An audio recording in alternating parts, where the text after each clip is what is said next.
Kevin Hegseth is a lay pastoral minister in United Church of Canada. Kevin shares with us his personal journey to ministry.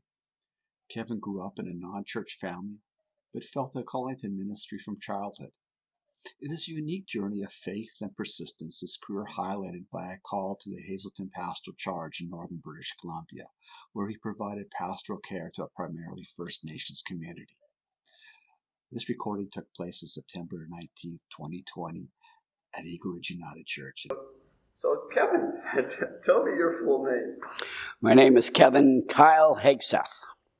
Welcome. Thank you for agreeing to do this. So you were going to tell me a story about how you got into ministry, and I'd love to hear that story. When it started, when I was very, very young, I knew I wanted to be a minister. Now, I had no idea what that really meant. My family didn't go to church unless there was a funeral or a wedding. And when I got into high school, I met this young lady who, at the time, it was miniskirt time, and she wore a long skirt. And that kind of perked my interest. And I talked to her, and she belonged to this non-denominational church, not too far from where I lived, and wanted to know if I wanted to go. And no, I didn't want to go. That's what I thought. And then as our relationship developed, it's a real good friendship, and that's what it ended up being.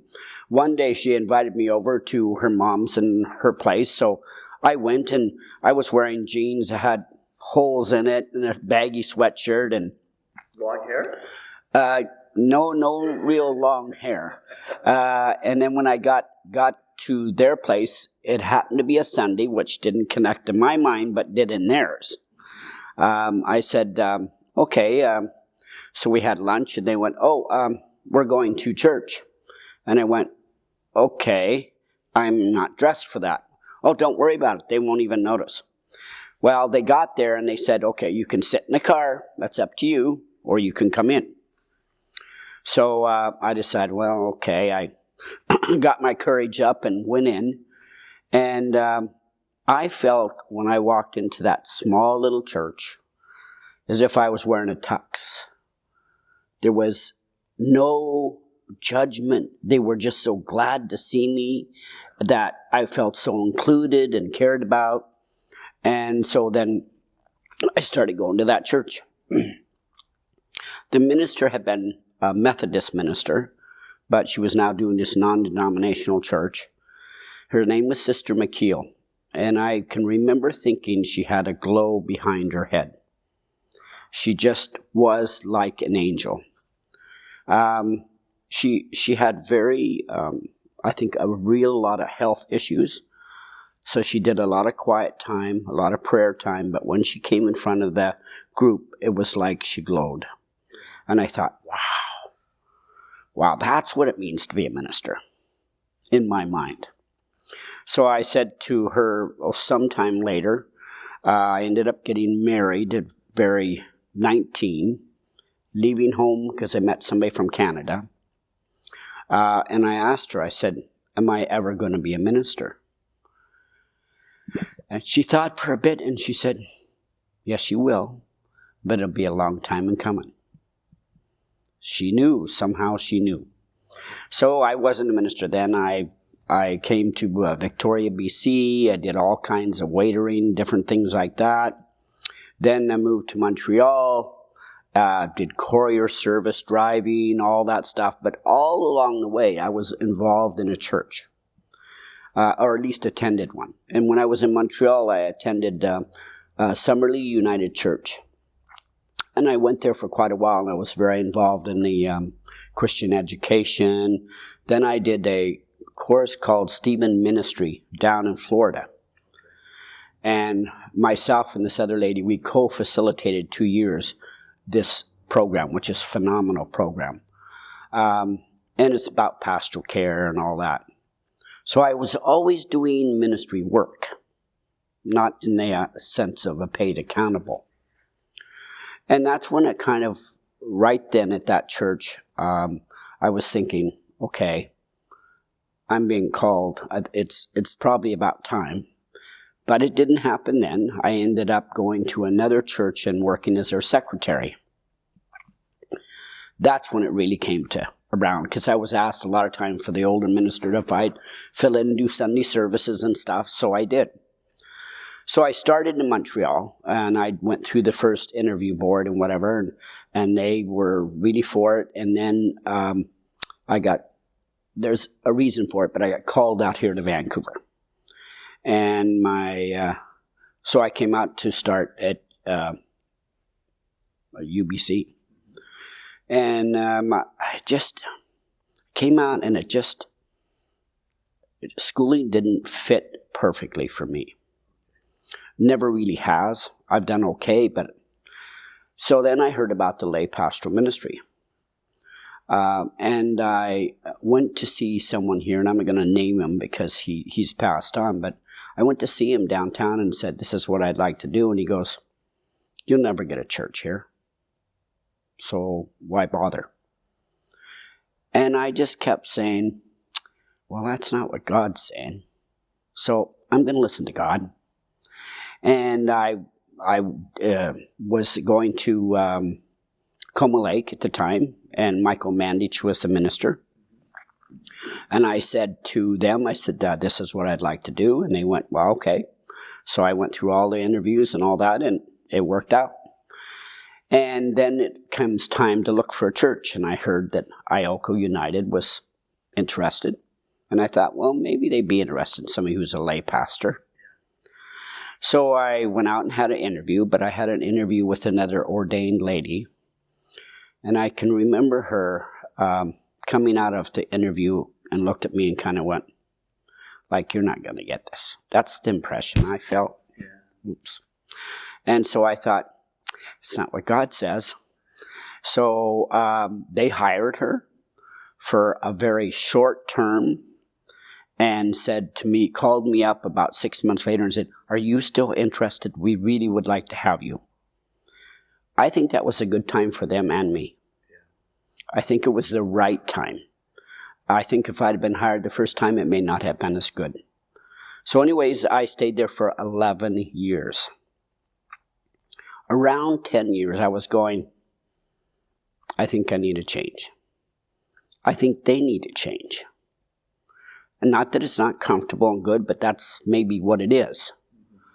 And so I was doing this thinking and sending out to God, if you want me to go somewhere else, it's up to you.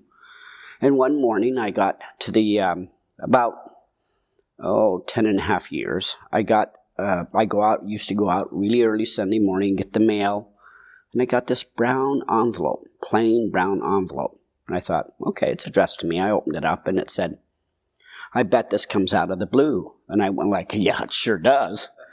But in hindsight, it doesn't, because God had planned this all along. Yeah. So I looked at it, and it had for going up north to Hazleton Pastoral Charge.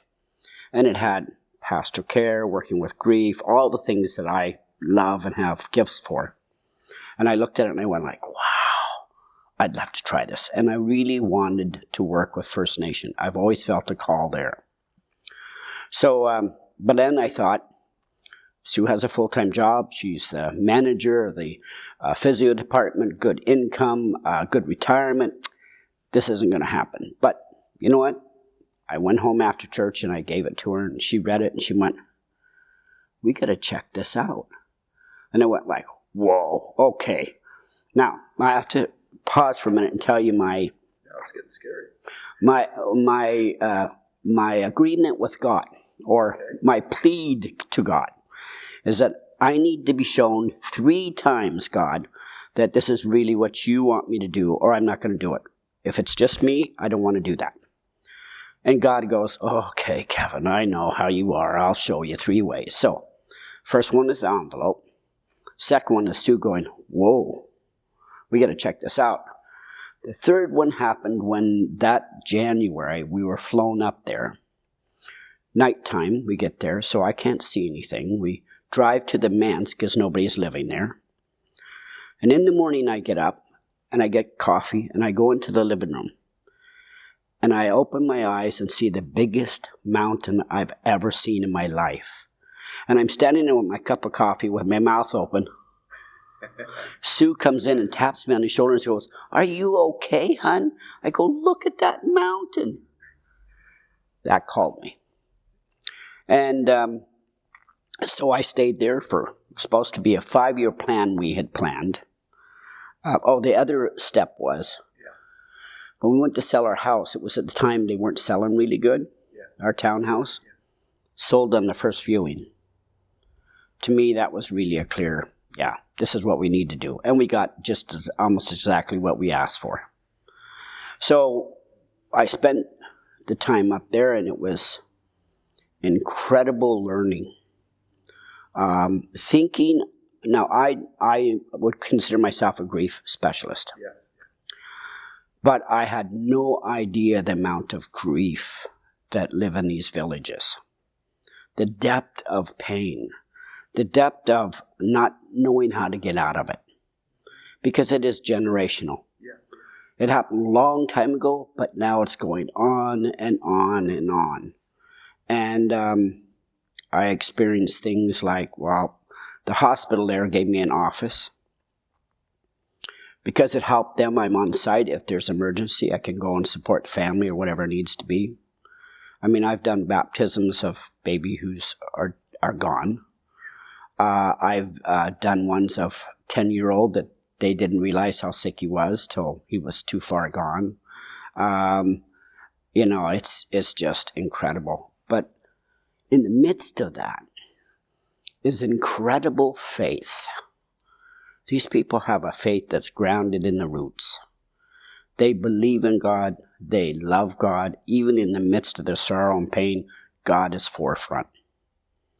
I've done things like sunrise services down at the graveyard, because that's where they do it. We've had, there's humor in the midst of all this as well. One Easter sunrise, I'm standing there starting to do my little spiel, and all the village dogs decide they're going to come down and have a fight right in the middle of this whole thing. And it is just life. Yeah. They value each other. And they value, this also brings up my learning about how sacred the rivers are and the salmon are to them. Because for them, it's not I can go fishing. It's I need this for the winter food. And they eat a lot of salmon, rice, and potatoes, and that's really their diet. Unless someone in the village is lucky enough to get a moose. But other than that, that's their life. And so I've learned about people, learned about grief, learned about having hope in the midst of trauma, chaos, and having such a deep faith that's just, you can't shake it.